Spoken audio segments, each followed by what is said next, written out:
Hi Nikhil గారు, ఎలా ఉన్నారు? హాయ్ బాగున్నాను. మీరు ఎలా ఉన్నారు? Fine, I'm doing well. అంటే బాహుబలి లాంటి సినిమా తర్వాత చాలా ఫేమ్ వచ్చింది మీకు, ప్రేక్షకుల్లోకి చాలా వరకు చాలా దూరం వెళ్ళారు. ఈ సినిమా ఫీల్డ్లోకి ఎలా వచ్చారు? అంటే ఒక ఫిలిం బ్యాక్గ్రౌండ్ లేకుండా అందరూ సినిమాల్లో చేస్తాడు అబ్బాయి, చాలా బాగా సంపాదిస్తున్నారు, చాలా ఈజీ, వెళ్ళి సుఖపడుతున్నారు అనుకుంటారు. కానీ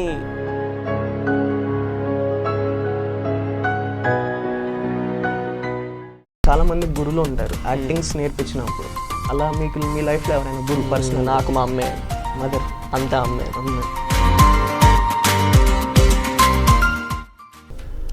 అండ్ ఇప్పుడు బాహుబలి రాకముందు ఎన్నో సినిమాలు చేశారు. అవును, చేశాను. బాహుబలి వచ్చిన తర్వాత మీకు ఫేమ్ పెరిగిందా? ఇంతకుముందు ఫేమ్ ఒకేలా ఉంది ఇప్పటికీ అప్పటికి? నువ్వు బాహుబలిలో చేసావు కదా, చిన్నప్పుడు ప్రభాస్ కదా అంట. ఇప్పుడు నా కాలేజ్లో కూడా నన్ను ఆల్మోస్ట్ ఎవరు నా పేరు పెట్టి వెళ్ళరు, అరే బాహుబలి బాహుబలి అని. అలాగా అభిమానిగా దగ్గర నుంచి ప్రభాస్ అన్న చూసిన తర్వాత మీకు ఫీల్ ఏంటంటే ఒక గూస్ బంప్స్ ఉంటాయి, అన్నని చూశాను, ప్రభాస్ అన్నని చూశాను అని ఏమన్నా అలాగా? ఇంకా ఫేవరెట్ హీరోని కలిసినప్పుడు ఆ ఫీలింగ్ ఎలా ఉంటుంది ఇంకా అందరికి తెలిసిందే. ఇంకా అందరికి ఛాన్స్ కూడా రాదు అది.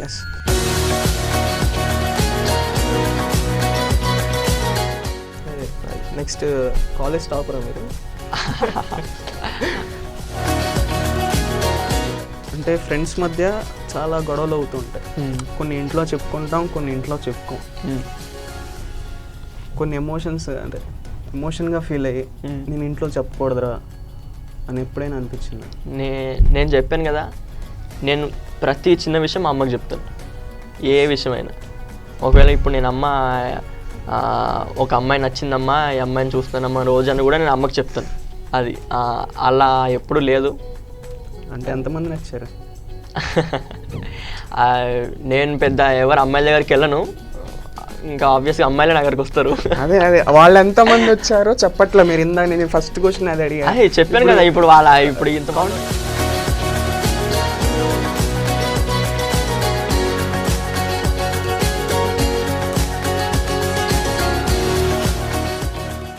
యాక్టింగ్ స్కూల్స్ పెట్టేశారు. యాక్టింగ్ స్కూల్స్కి వెళ్ళిపోయి చైల్డ్ ఆర్టిస్టులు, యాక్టర్, నేను హీరో, జిమ్కి వెళ్ళిపోయి బాడీలు పెంచేయడం, 6 ప్యాకులు చేసేయడం, నెక్స్ట్ యాంకర్లు అయిపోవడం, ఇవన్నీ కామన్. అలా చేసి వచ్చారా మీరు కూడా?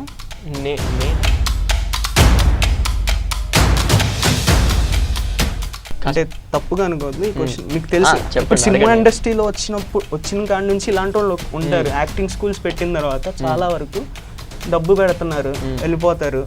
యాక్టింగ్ వాళ్ళు నేర్పించకపోయినా డెఫినెట్గా ఏదో ఒక ఛాన్స్ వస్తుంది.